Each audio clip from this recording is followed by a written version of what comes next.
আছে সৌদি আরব, কাতার, কুয়েত, সংযুক্ত আরব আমিরাত।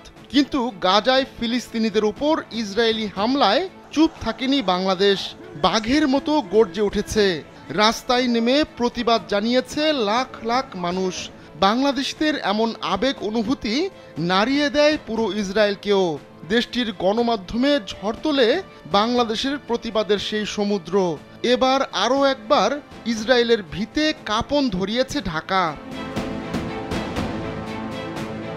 বানের স্রোতের মতো মানুষের ঢল নেমেছিল ঢাকায়। পুরো দেশ থেকে লাখ লাখ মানুষ ঢাকায় জড়ো হয়ে গাজায় ইসরায়েলি হামলার নিন্দা জানায়।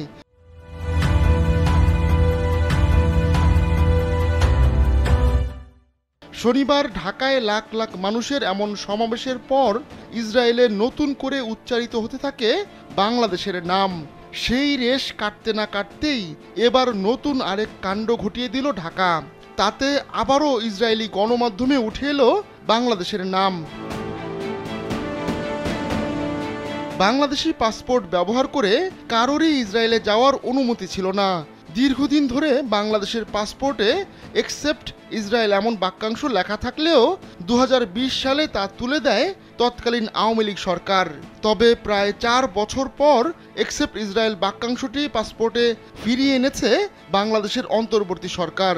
ঢাকার নেওয়া এমন সিদ্ধান্তের পর গুরুত্ব দিয়ে সেই খবর প্রকাশ করেছে ইসরায়েলি সংবাদ মাধ্যম টাইমস অফ ইসরায়েল।